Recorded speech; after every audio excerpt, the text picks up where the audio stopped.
Reaction, वेटेक reaction के uses, advantage और इसकी जो डिटेल मैकेनिज्म था हमने प्रीवियस लेक्चर में डिस्कस कर लिया है। इसकी एप्लीकेशन भी हमने डिस्कस कर ली है। अब यहाँ पे हम डिस्कनेक्शन पॉइंट ऑफ व्यू से इसके जो मेजर पॉइंट्स हैं उनको हम डिस्कस करने की कोशिश करते हैं।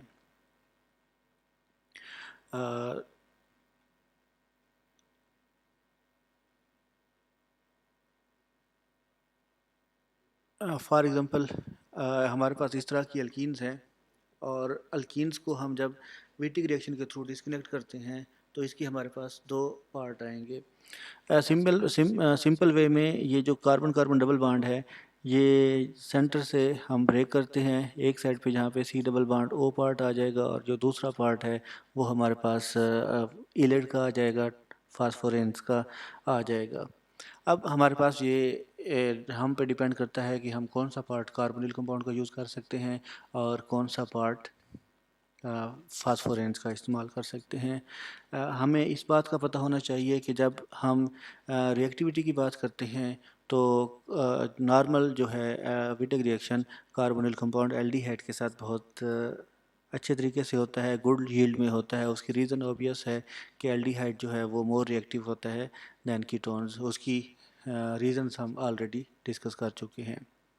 तो इस केस में जब हम carbonyl compounds carbon carbon double bond को थ्रू विटिक रिएक्शन डिस्कनेक्ट कर रहे हैं तो हमारी कोशिश ये होगी कि जो हम कार्बोनिल पार्ट हासिल करना चाहते हैं वो most of the cases aldehyde होना चाहिए और हम कोशिश करते हैं कि ये जो पार्ट है वो कीटोन पार्ट नहीं होना चाहिए, क्योंकि कीटोन के साथ most of the cases Wittig reaction बहुत पुअर यील्ड देता है या रिएक्शन नहीं भी होता। इन स्टेरिकली हिंडर्ड कीटोन के साथ रिएक्शन नहीं भी होता। फॉर एग्ज़ाम्पल ये हमारे पास कार्बन कार्बन डबल बॉन्ड का डिस्कनेक्शन हम करना चाह रहे हैं।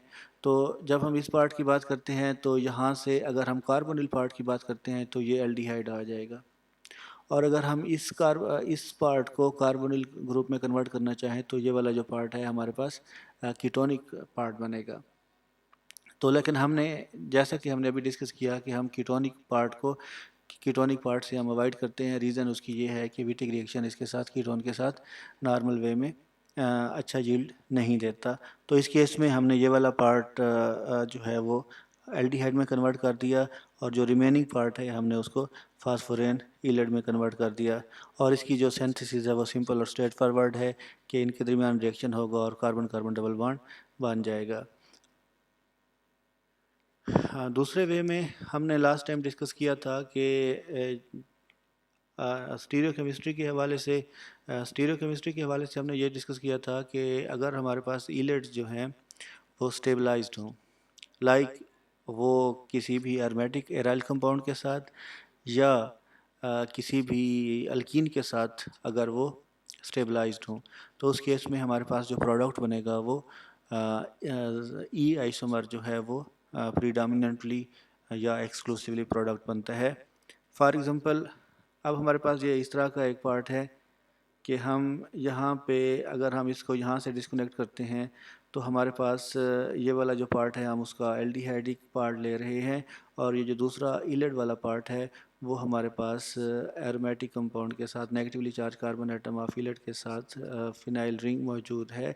तो ये वाला जो फिनाइल रिंग है वो इस नेगेटिव चार्ज को थोड़ा सा स्टेबलाइज्ड करेगा, जिसकी वजह से हम ये कह सकते हैं कि ये जो स्लाइटली स्टेबलाइज्ड इलेट्स हैं। जब इस तरह के इलेट्स का हम एल्डिहाइड के साथ रिएक्शन करवाते हैं तो उस केस में हमारे पास जो प्रोडक्ट बनता है उसकी स्टीरियो केमिस्ट्री ई बनती है, यानी हम इस केस में जो आइसोमर हासिल करते हैं वो ई आइसोमर हासिल करते हैं। और इसका दूसरा केस ये होगा कि अगर हमारे पास इलेट्स जो हैं वो स्टेबलाइज नहीं है, इस केस में हमारे पास फिनाइल था तो हम ई स्टीरियो केमिस्ट्री ऑफ प्रोडक्ट हासिल कर रहे हैं। अगर हमारे पास ये सिंपल अल्काइल पार्ट होगा तो उस केस में हमारे पास जो प्रोडक्ट बनेगा उसमें जी प्रोडक्ट के बनने के चांसेस बहुत ज़्यादा होते हैं। तो इस जी आइसोमर को हम इस एग्जांपल से डिस्कस कर सकते हैं। फॉर एग्जांपल ये हमारे पास एक कार्बन कार्बन डबल बॉन्ड है और इसमें डबल बॉन्ड की जो ओरिएंटेशन है वो जी स्टीरियो केमिस्ट्री उसकी जी है और जब हम यहाँ से इसको डिस्कनेक्ट करते हैं तो ये हमारे पास एक अल्काइल सब्स्टिट्यूटेड फास्फोरेन या इलेट बन जाएगा और उसके साथ ये हमारे पास एक एल्डिहाइड फंक्शनैलिटी बन जाती है। तो जब हम इसको रिवर्स स्टेप में में कन्वर्ट करते हैं, इसकी सिंथेसिस करते हैं, तो सिंथेसिस सिंपल और स्ट्रेट फॉरवर्ड है कि हम इस तरह के इलेट से हम जी स्टीरियोकेमिस्ट्री ऑफ द प्रोडक्ट हासिल कर सकते हैं। जो हमने ये वाला पार्ट डिस्कस किया था कि अगर इलेट हमारे पास स्टेबलाइज्ड हो तो उस केस में हम ई स्टीरियोकेमिस्ट्री हासिल कर सकते हैं। तो अब हम इसको अगर हम फर्दर डिस्कनेक्ट करें तो ये हमारे पास एपॉक्साइड फंक्शनैलिटी है।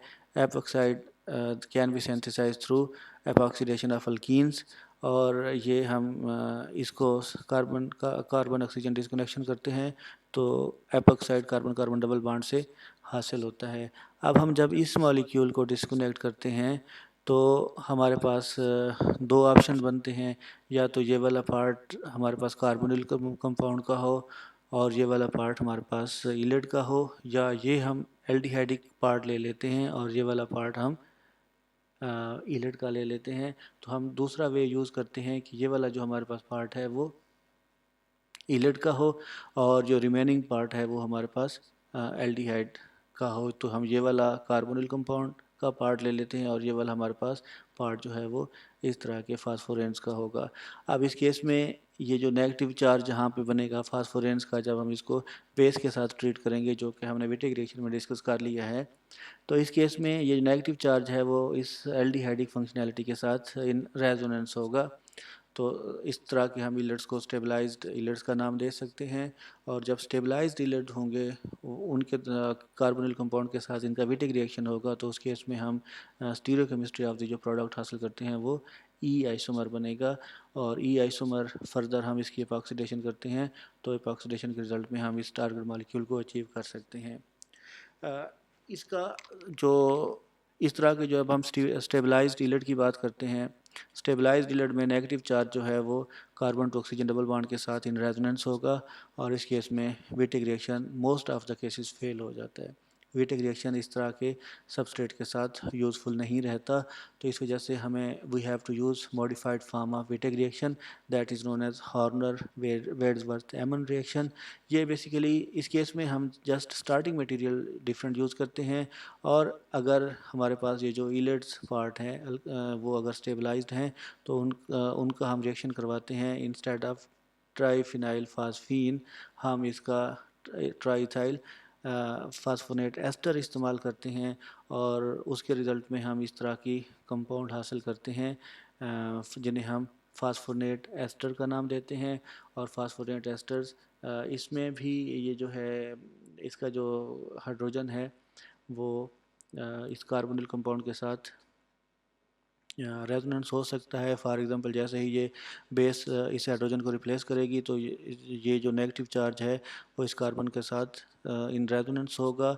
और लेकिन जब हम फास्फोनेट एस्टर इस्तेमाल करते हैं तो इसका कोई इफ़ेक्ट नहीं होता, ये सिंपल वे में एक्सक्लूसिवली प्रोडक्ट बना देता है।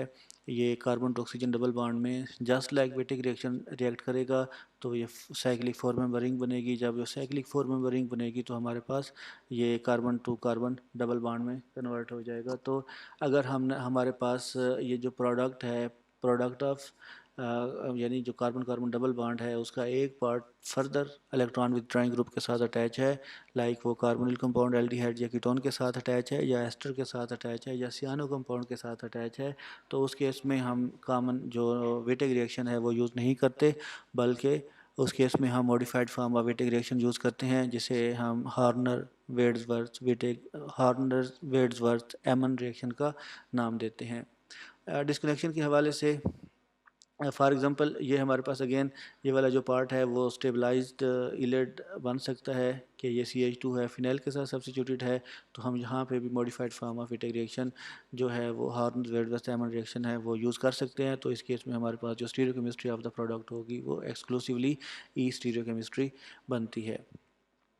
अब यहाँ पे हम बेसिकली जो है ना हॉर्नर वेड्सवर्थ एमन रिएक्शन है उसको एक्सक्लूसिवली यूज़ कर सकते हैं कि ये हमारे पास जो पार्ट है वो हमारे पास इलेड का पार्ट होगा, और इलेड हम कौन सा इस्तेमाल करेंगे, ये modified form of Wittig reaction वाला इस्तेमाल करेंगे क्योंकि इसमें एस्टर फंक्शनैलिटी है जो इलेड को स्टेबलाइज कर देगी। नॉर्मल विटिक रिएक्शन जहाँ पे फेल हो जाएगा हमने मॉडिफाइड फॉर्म विटिक की यूज़ करनी है, और उसके इसमें हम इस तरह का ये वाला रिएक्शन यूज़ कर सकते हैं, और हमारे पास ये जो रिमेनिंग पार्ट होगा वो एल्डिहाइडिक पार्ट होगा। जब हम इसकी सिंथेसिस की बात करते हैं, सिंथेसिस सिंपल और स्ट्रेट फॉरवर्ड है कि मॉडिफाइड फॉर्म ऑफ वेटिक रिएक्शन हम यूज़ करते हैं, और उस केस में हमारे पास ई प्रोडक्ट बन जाता है।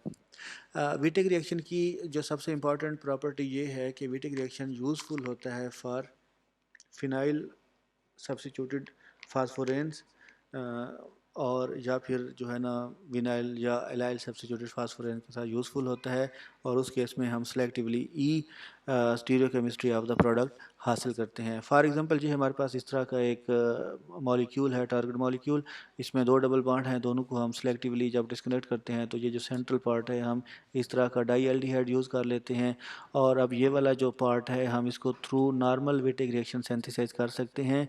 क्या नॉर्मल सिंथेसाइज ये वाला जो हमारे पास फास्फोनेट, ये वाला हमारे पास जो इलेट है, ये इलेट थोड़ा सा स्टेबलाइज्ड है बाय फिनाइल कंपाउंड, और फिनाइल कंपाउंड के साथ जब इलेट स्टेबलाइज्ड होगा तो हम उसको नॉर्मल रिएक्शन में यूज़ कर सकते हैं, और उस केस में हमारे पास जो स्टीरियोकेमिस्ट्री ऑफ प्रोडक्ट होगी वो सिलेक्टिवली ई आइसोमर हमारे पास बनेगा, और इस हम ई आइसोमर को इस तरीके से बना सकते हैं कि ये हम इसको कॉमन विटिक रिएक्शन के थ्रू इस रिएक्शन को प्रोसीड करें तो हमारे पास ई स्टीरियोकेमिस्ट्री दोनों केसेस में आ सकती है।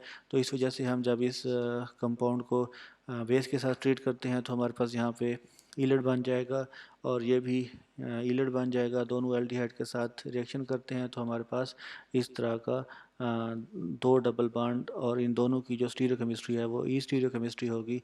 इस तरह का हम प्रोडक्ट हासिल कर सकते हैं। अब सिमिलरली ये हमारे पास एक टारगेट मॉलिक्यूल है, एक एपॉक्साइड रिंग है। एपॉक्साइड को हम सिंथेसाइज कर सकते हैं through carbon carbon double bond. अब इस हमने कार्बन कार्बन डबल बॉन्ड को जब डिस्कनेक्ट करना है तो इसका कार्बन कार्बन डबल बॉन्ड की आप स्टीरियोकेमिस्ट्री देखें तो ये हमारे पास स्टीरियोकेमिस्ट्री सीज आ रही है। सिस स्टीरियोकेमिस्ट्री को हम विटिक रिएक्शन के थ्रू कर सकते हैं। अगर हमारे पास इलेट पे सिंपल अल्काइल सब्स्टिट्यूएंट अटैच हो तो हम ये वाला जो पार्ट है वो अल्काइल सब्स्टिट्यूएंट के साथ ट्राइफिनाइल फास्फीन का यूज़ करते हैं, और ये वाला पार्ट जो है हम कार्बोनिल कंपाउंड का यूज़ करते हैं। जब हम इनका आपस में रिएक्शन करेंगे तो हम स्टीरियोकेमिस्ट्री जो है वो सिलेक्टिवली ई स्टीरियोकेमिस्ट्री हासिल कर सॉरी जी स्टीरियोकेमिस्ट्री हासिल कर सकते हैं, क्योंकि इसमें डबल बॉन्ड जो है वो सीज डबल बॉन्ड है। जब इन दोनों का हम आपस में रिएक्शन करेंगे सिंथेसिस में तो हमारे पास सीज डबल बॉन्ड बनेगा। इसकी आप ऑक्सीडेशन करते हैं तो हम सेलेक्टिवली टारगेट मॉलिक्यूल अचीव कर सकते हैं यूजिंग कॉमन विटिक रिएक्शन। के विटिक रिएक्शन में डिपेंड करता है कि हम स्टीरियोकेमिस्ट्री को कैसे कंट्रोल कर सकते हैं। जी आइसोमर होगा तो हम सिंपल अल्काइल सब्स्टिट्यूटेड फास्फोरेन इस्तेमाल करेंगे। अगर हम ई स्टीरियोकेमिस्ट्री हासिल करना चाहते हैं तो इसके इसमें सेलेक्टिवली फिनाइल या विनाइल सब्स्टिट्यूएंट अटैच होना लाजमी होता है। तो इस तरीके से हम विटिक रिएक्शन में स्टीरियोकेमिस्ट्री को भी हम कंट्रोल कर सकते हैं।